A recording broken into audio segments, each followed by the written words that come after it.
2026 সালের এইচএসসি পরীক্ষার্থীরা তোমাদের জন্য সিলেবাস সম্পর্কিত একটা নোটিশ প্রকাশ করেছে। এই সিলেবাসের নোটিশ নিয়ে অনেক কনফিউশন তৈরি হয়েছে।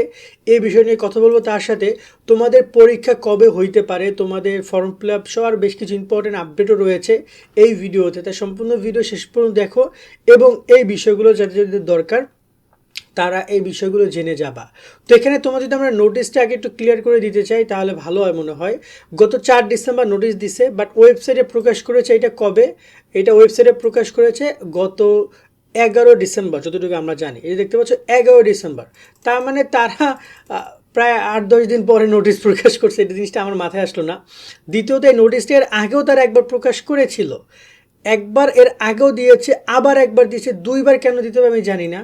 এখানে শিক্ষার্থীরা অনেক কনফিউজ হয়ে গেছে, সবাই ব্রেকিং নিউজ নামে চালাচ্ছে, কিন্তু বিষয়টা একটু বোঝো। এই নোটিশটা তারা অনেক আগেই ক্লিয়ার করেছে যে 2026 সালের এইচএসসি সমমান পরীক্ষা এবং আলিম পরীক্ষার পাঠ্যসূচি প্রসঙ্গে তারা বলেছে যে উপযুক্ত বিষয় এবং সূত্রের প্রেক্ষিতে জানা যাচ্ছে যে 25 সালে এইচএসসি পরীক্ষা এবং আলিম পরীক্ষা এনসিটিবি কর্তৃক পুনর্বিন্যাসকৃত পাঠ্যসূচি আলোকে অনুষ্ঠিত হয়। মূলত এইচএসসি 26 শিক্ষার্থী নাইট 24 পাবলিকেশনের বাংলা এ প্লাস, ইংরেজি এ প্লাস এবং আইসিটি ম্যাজিক এই 3টে বই তোমাকে পরীক্ষায় ভালো রেজাল্ট এনে দিবে। প্রত্যেকটা বই রকমারির বেস্ট সেলার।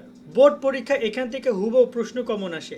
এছাড়া প্রতিটি বইয়ে কিউআর কোড পাচ্ছ, যা স্ক্যান করলে এই বইয়ের ভিডিও ক্লাসগুলো তোমরা পেয়ে যাবে। বাংলা বইয়ে বাংলা প্রথম পত্র, দ্বিতীয় পত্র, ব্যাকরণ সহ সবকিছু সুন্দরভাবে ব্যাখ্যা এবং পর্যাপ্ত সৃজনশীল এমসিকিউ প্রশ্ন রয়েছে। তো সিন, রাইটিং, গ্রামার সবকিছুর অনুবাদ এবং সুন্দরভাবে লেখার নিয়ম কৌশল সবকিছু রয়েছে। আইসিটি ম্যাজিকে টপিক ভিত্তিক প্রশ্ন, পর্যাপ্ত সৃজনশীল এমসিকিউ রয়েছে। আজকেই তোমরা বইগুলো অর্ডার করতে নাইট 24 পাবলিকেশন অথবা স্ক্রিনে দেওয়া নাম্বার অথবা রকমারির ওয়েবসাইটে যোগাযোগ করো। 2025 সাল মানে রানিং বছরে যারা পরীক্ষা দিয়েছিল, তো তারা কি সিলেবাসে পরীক্ষা দিচ্ছ? পুনর্বিন্যাসকৃত সিলেবাস মানে শর্ট সিলেবাস। যেসব পরীক্ষার্থী 2026 সালে এসএসসি ও সমমান এবং আলিম পরীক্ষায় অনিয়মিত মান উন্নয়ন হিসাবে পরীক্ষা অংশগ্রহণ করবে, তাদের 25-এর শর্ট সিলেবাস, এই যে 25-এর ও সমমান আলিম পরীক্ষার জন্য ইতিপূর্বে এনসিটিবি কর্তৃক প্রেরিত পুনর্বিন্যাসকৃত পাঠ্যসূচির আলোকে অনুষ্ঠিত হবে। মানে হচ্ছে যে যারা 2025-এ মানে যে কোনো সাধারণ বোর্ড এবং মাদ্রাসা বোর্ড বা কারিগরি বোর্ড যারাই রয়েছে, তারা 2025-এ পরীক্ষায় ফেল করেছো অথবা পাশ করেছো কিন্তু মান উন্নয়ন অর্থাৎ রেজাল্ট বৃদ্ধির জন্য আবার এক্সাম দিতে চাও, তাদের পরীক্ষা হবে 2025-এর শর্ট সিলেবাস অনুযায়ী। তার মানে তোমাদের কোনো চেঞ্জ নেই, তোমরা শর্ট সিলেবাসে ফেল করছো আবার শর্ট সিলেবাসে পরীক্ষা দিবা।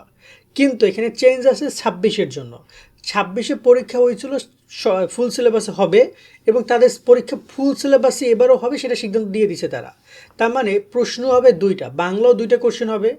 একটা কোশ্চেন হবে শুধুমাত্র যারা নিয়মিত এইচএসসি 26, আবারও বলছি, যারা বাংলা কোশ্চেন মানে সব কোশ্চেনই একটা হবে, এক সেট হবে নিয়মিত শিক্ষার্থীদের জন্য, যে কোশ্চেনটা হবে ফুল সিলেবাসের উপরে। ফুল মানে ফুল একদম পুরো বইয়ের উপরে, ওকে, যার উপরে আমরা সাজেশনগুলো দিয়েছি। আর আরেকটা তোমাদের প্রশ্ন হবে, যে প্রশ্নটা হবে যারা অনিয়মিত মানে যারা ফেল করছে, অনিয়মিত বলতে বোঝো তো তোমরা, যারা ফেল করেছে বা যারা বিভিন্ন কারণে 2025-এ পরীক্ষা দেয় নাই, তাদের ওই শর্ট সিলেবাসই পরীক্ষা হবে যেটা তারা গত বছর পড়েছে। তার মানে 2টা প্রশ্ন হবে। এখন 26-এ যারা নিয়মিত স্টুডেন্ট আছো, যারা বর্তমানে দ্বাদশে পড়ছো, তোমাদের কি করণীয়? তোমাদের এখন চুপচাপ পড়াশোনা করা উচিত, কারণ এখানে তোমাদের কোনো চেঞ্জেস না। আবার যারা 25-এ ছিল তাদের কি করণীয়? তোমাদেরও চুপচাপ পড়ালেখা করা উচিত, তোমাদের এখানে কোনো চেঞ্জ নাই। তোমরা যে সিলেবাসে ছিল ওই সিলেবাসে পরীক্ষা আবার দিবা।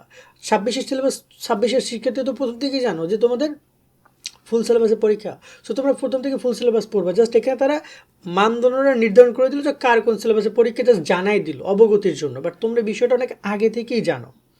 আর একটা বিষয় হচ্ছে যে এই যে বিষয়টা তারা জানাইলো, অনেক শিক্ষার্থী যারা 25-এ ফেল করেছিল ওরা অনেক কনফিউজ ছিল যে আমাদেরকে এখন 26-এ ফুল বই পড়তে হবে নাকি আমরা 25-এ শর্ট পড়বো। তো তোমরা জেনেই গেলা যে তোমাদের শর্ট পড়তে হবে, ওকে। আর প্রশ্ন 2টা তৈরি করা হবে, নিয়মিত জন্য একটা, অনিয়মিত জন্য আরেকটা কোশ্চেন হবে। আগে যেটা হইতো না, বাট এখন সেটাও হবে। আরেকটা বিষয় হচ্ছে যে তোমাদের ফর্ম ফিল আপ নিয়ে, তোমাদের টেস্ট নিয়ে, তোমরা জানো তোমাদের টেস্ট শুরু হয়ে যাচ্ছে, ফর্ম ফিল আপ শুরু হয়ে যাচ্ছে, তবে পরীক্ষা কিছুটা আরও পিছিয়ে যাওয়ার সম্ভাবনা আমরা দেখতে পাচ্ছি, বাট এটা আগে শিওরলি বলতে পারছি না, দেখা যাক কী হয় না হয়।